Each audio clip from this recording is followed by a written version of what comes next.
आपका स्वागत है प्रिंस कोड कैंपस की CSS प्लेलिस्ट की न्यू वीडियो में। इससे पहले वाली वीडियो में मैंने आपको टेक्स्ट फॉर्मेटिंग करना सिखाया था, जिसमें मैंने सारे कॉन्सेप्ट को वन बाई वन करके अच्छे से क्लियर किया था। अगर आपने वह वीडियो नहीं देखी है तो आप वह वीडियो ज़रूर देखें, और अगर आपने अभी तक सब्सक्राइब नहीं किया है तो सब्सक्राइब ज़रूर कर लें। आज की वीडियो का टॉपिक है अनऑर्डर लिस्ट और ऑर्डर लिस्ट की फॉर्मेटिंग करना कैसे करते हैं। CSS के द्वारा हम अनऑर्डर लिस्ट में हम बुलेट्स लगाते हैं, उसकी जगह पर हम कोई इमोजीज या चेक साइन कैसे यूज़ करें अनऑर्डर लिस्ट में हम, और ऑर्डर लिस्ट में अपनी दी गई लिस्ट से पहले या बाद में हम कोई इमोजी या चेक साइन कैसे लगाएं।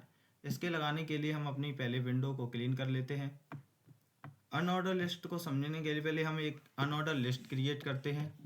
अनऑर्डर लिस्ट को क्रिएट करने के लिए UL टैग के अंदर हम लिस्ट क्रिएट करते हैं, जिसमें हम अपने कुछ कोर्सेज देते हैं जैसे जावा। अगली लिस्ट में देते हैं हम पाइथन।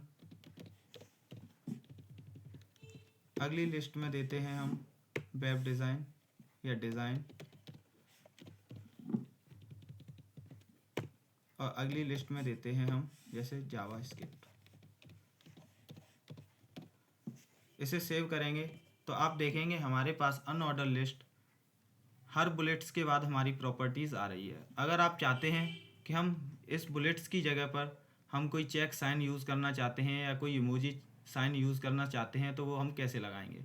इसको लगाने से पहले हम बुलेट साइन को हटा देते हैं। इसकी लिस्ट को हम नन कर देते हैं। इसकी लिस्ट को हम नन करने के लिए UL टैग में CSS में यूज़ करते हैं लिस्ट स्टाइल, और इसकी प्रॉपर्टी में हम वैल्यू देते हैं नन। इसे सेव करेंगे तो आप देखेंगे हमारे बुलेट्स हट चुके हैं। अब हम चेक या कोई इमोजी लगाने के लिए UL टैग में फिर लिस्ट में डबल कॉलन लगाकर हम मार्कर का यूज़ करते हैं, और सेमी कॉलन लगाकर हम अपनी प्रॉपर्टीज़ देते हैं कंटेंट। कंटेंट में हम डबल कोट के अंदर वह इमोजी या वह चेक साइन देते हैं जो हम बुलेट्स की जगह पर यूज़ करना चाहते हैं। हम जैसे यहाँ पर डबल कोट में हम चेक साइन यूज़ करेंगे।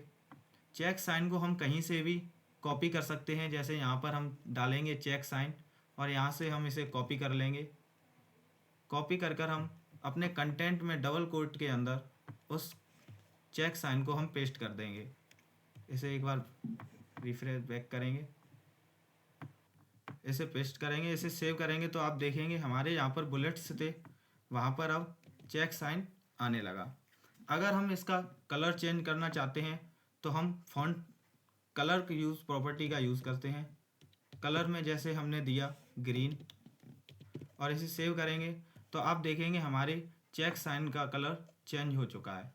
अगर आप इसमें मार्कर प्रॉपर्टी की जगह एक प्रॉपर्टी और यूज़ करते हैं, जैसे हम आफ्टर का यूज़ करेंगे यहाँ पर, तो आप देखेंगे इसे सेव करेंगे वह हमारे दी हुई लिस्ट के बाद में चेक साइन यूज़ होने लगा।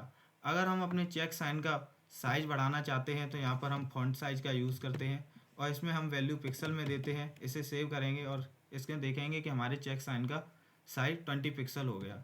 अगर हम इसे चाहते हैं कि हमारे थोड़े वर्ड्स और चेक साइन में थोड़ी गैपिंग आ जाए तो हम यहाँ पर मार्जिन का यूज़ करते हैं। मार्जिन लेफ़्ट देंगे इसमें 10 पिक्सल, और इसे सेव करेंगे तो देखेंगे आप कि हमारे लिस्ट और चेक साइन के बीच में 10 पिक्सल की गैपिंग आ गई। इसमें हम अगली प्रॉपर्टी यूज़ करते हैं जैसे आफ्टर। अगर हम मार्कर की जगह हम यहाँ पर बिफोर भी लगा सकते हैं, और इसे सेव करेंगे तो देखेंगे आप कि हमारे पास बिफोर में चेक साइन आने लगा। अगर हम इसे राइट से पैडिंग मार्जिन दे देंगे तो ये राइट से गैपिंग दे देगा।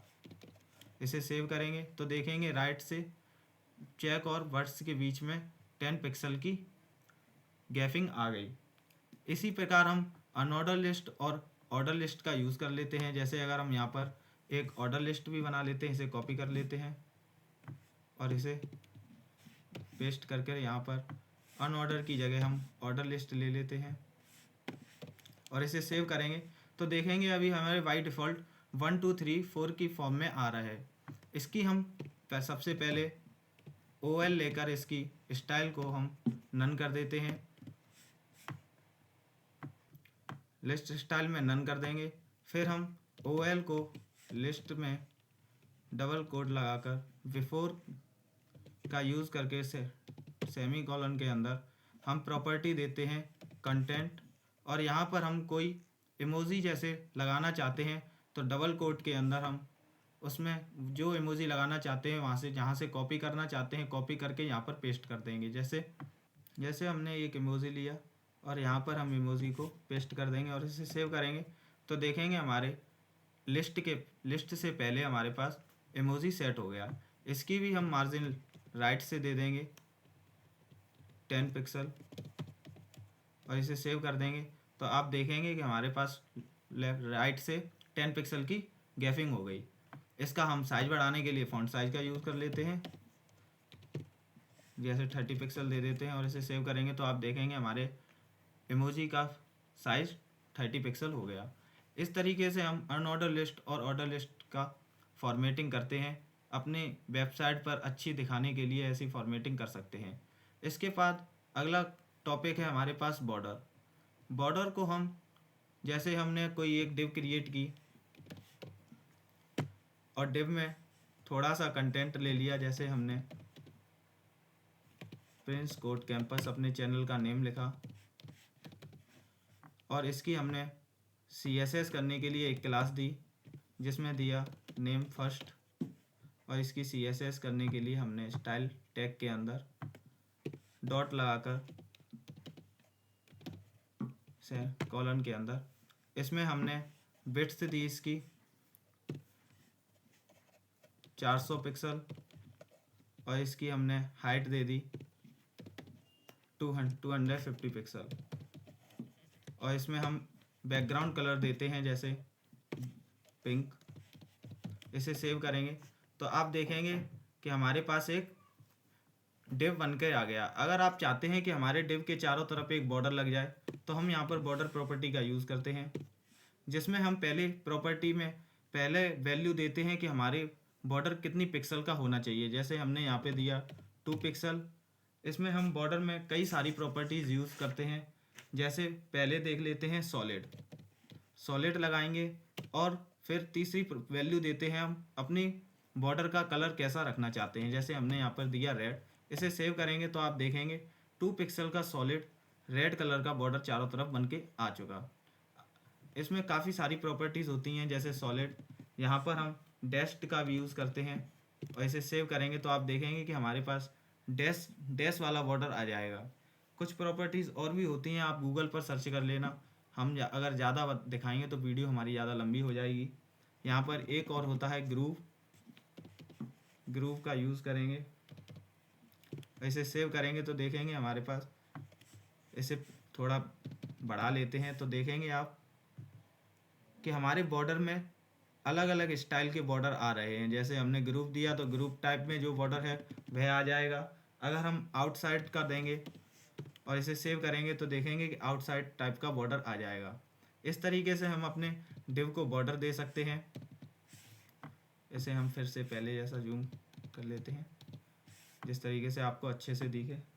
इसमें हम अलग अलग तरीके से बॉर्डर लगा सकते हैं, जैसे आप चाहें कलर चेंज कर सकते हैं, अपने बॉर्डर के विड्थ चेंज कर सकते हैं। जैसे हमने यहाँ पर दे दिया 10 पिक्सल और इसे सेव करेंगे तो आप देखेंगे कि 10 पिक्सल का बॉर्डर हमारे पास चारों तरफ से आ गया। ध्यान रहे बॉर्डर प्रॉपर्टी में फर्स्ट वैल्यू हम देते हैं अपनी स्टाइल, जिसमें ध्यान रहे बॉर्डर में हम फर्स्ट देते हैं अपनी विड्थ को, फिर दूसरी वैल्यू देते हैं अपनी स्टाइल को, फिर तीसरी वैल्यू देते हैं अपनी कलर को। इस तरीके से हम 3 वैल्यू देकर अपने बॉर्डर को अच्छे से क्रिएट कर सकते हैं। अगर आपको यह वीडियो अच्छे से समझ आई हो तो वीडियो को ज़्यादा से ज़्यादा शेयर और लाइक करें और मेरे चैनल को सब्सक्राइब करें। थैंक्स।